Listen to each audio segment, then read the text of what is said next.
My name is Frank Filling. I'm from Elixir Healthcare Education. Today I want to talk about webinars or online meetings. We've all done these. Sometimes we do them well, sometimes we do them badly. Um, and yeah, people have mixed feelings about them. I was at a meeting a while back with a client. It was a live meeting, so it's in a room.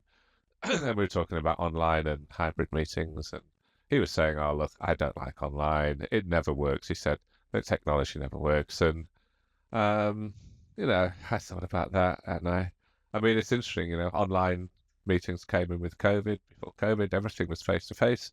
There was almost obviously WebEx and Teams and all the rest of it has been around forever. Well, not Teams, but WebEx has been around. I mean, I remember that 25 years ago, WebEx was around, but whenever anyone tried it, had a bad experience. It didn't work well. Issues with bandwidth, with camera, with audio, it just didn't work. So people sort of didn't. It never really took off. And of course, during COVID, we had no choice. We were all locked down. No one could get out. So we all upskilled fairly quickly. And before you know it, everyone had all their technology sorted and meetings were online. That would be face-to-face educational meetings, advisory boards went online and various other meetings. I think that went on for a year, 2 years. And then people just got a bit tired of webinars because, at first they're so great, they're convenient. You can, you don't have to block out half a day. You can watch it in the evening when you come home from work. And that was great. And it still is great. But of course, people get sick of it. And it's very, what would you say, two-dimensional experience. Easy to disengage, easy to be distracted. You come home from work and you're a bit tired and, the kids need bathing and something distracts you and suddenly you've missed the webinar. Whereas if you have a planned event where you're going out to a restaurant or somewhere, then you'll probably make that. So there's that. And then of course Australia started opening up and we went back to face, which was great. Done with the webinars, but webinars are still useful. What then happened was that people started doing hybrid meetings. So in other words, basically a face-to-face meeting, which at the same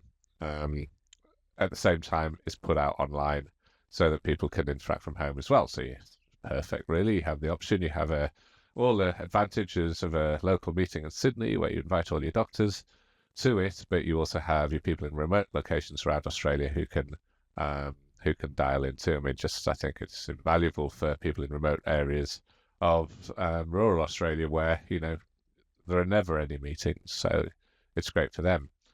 Anyway, back to our client who is really not excited at all about hybrid meetings or webinars. And he said they always go wrong. And I was like, well, how are you doing it? Because they don't need to go wrong. So what was he doing? And it was interesting because I got the video of this webinar that he had done where he said it went badly. And he was right. It was awful. I mean, everything about it was wrong. He didn't have, he had a laptop to capture the speaker, to present the slides on, and to capture the audio.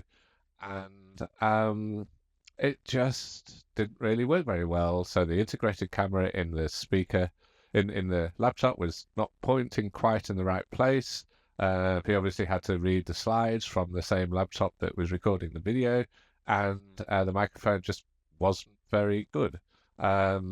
And just to give you an idea what that was like, it was probably something like this, The audio wasn't very good. The guy's there talking, he's looking into his computer, he's going like this, and it's just not very good. So I totally agreed with the client. That was, let's just get back to something. Let's go here. Isn't that better? You see, that's the difference. Do it properly. It makes a difference. And that's what I was thinking, really. I thought, well, yes, if you don't do things right, then you'll have a bad experience and you'll never do that again. So obviously that was the first thing, was that he had bad video and bad audio. I mean, audio these days, like you'll see here, I've got a boom microphone with the Bin's headset, and they're really invaluable, especially if you're in a noisy environment. If you're going to have any background noise, these boom microphones are brilliant. They've got a very narrow field of pickups, so you can obviously hear me clearly now, but if I pull the microphone away from my mouth and bring it back, and you can hear me quite clearly now. So basically, you see there, once I've moved it away, you couldn't hear anymore. And that's just brilliant if you're in a noisy environment. That's why helicopter TV reporters have this, because, they're in a helicopter, you can imagine the noise in there, and yet you can hear them quite clearly. And all of that for $100 headset that you can get at JB Hi-Fi. So, that's one tiny, tiny thing you can do to massively increase your webinar experience. The next thing was the camera. Obviously, like I say, if I just take you back to the example of bad audio, bad video, the video, it's okay. The camera quality is actually quite good. I mean, that's the phone camera that you're looking at there.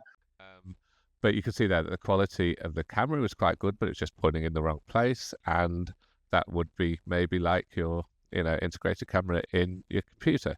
It's good quality, but if it's not doing the right thing. And you can see there that the microphone, again, equivalent to the integrated microphone in a computer, would have been picking up all background noise. It's in a restaurant, there's clangs in the background. So just not a good experience at all. So, just again, by headset, camera, external camera, just go and get $100 Logitech camera from JB Hi-Fi, put it on a tripod, it's, and put it in front of the speaker, hopefully so that he's actually looking at the camera like I am now. I know that in various parts I was looking away. Try and get the camera as close to your eye line as you can so that you're actually engaging with your audience. It makes such a difference. I mean, I think we've got away now from the instances where people would join webinars and not have their camera on. It's like I used to say, you wouldn't go to a meeting and put a bag over your head and then attempt to have that meeting. Engagement is so important, and it's not just audio, it's not just the words, it's everything.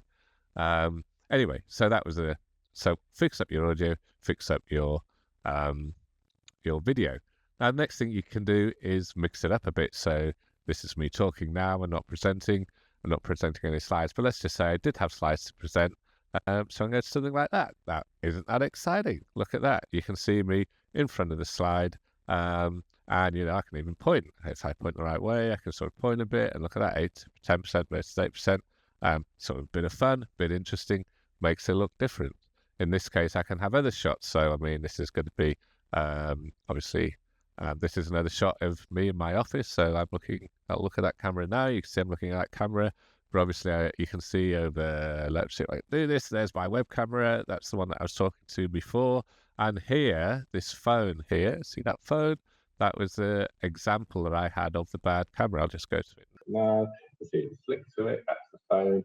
See how easy it is to flick through the different scenes and get back to there. So wasn't that nice? The other thing you can do is add different effects. So if we just go into here, I'm just going to sort of change some of my effects. Let's go to chroma key. You'll see here that I've got myself with a blurred black and white background, which I actually quite like. I'll take away the blur for a second.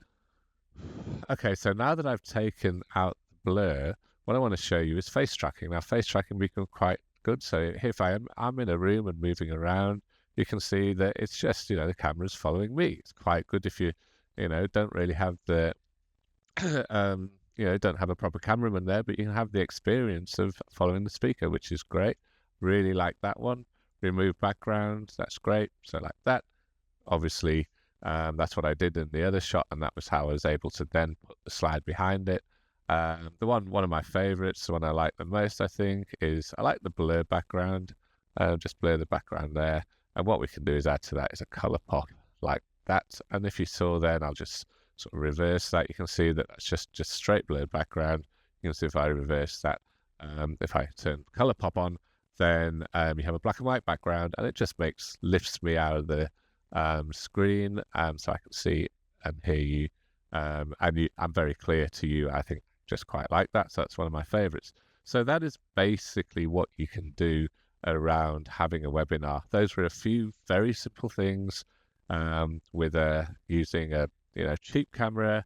Doesn't have to be too expensive. A cheap headset. Always the biggest challenge with a webinar is it doesn't matter how good you are. If you've got a doctor presenting from home, then they are obviously, you're limited by their technology, by their camera, by their headsets.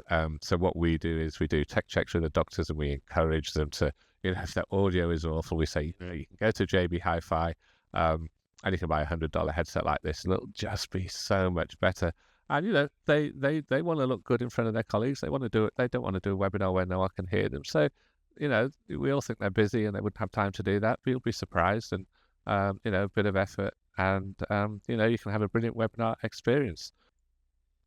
Okay, so that's about it.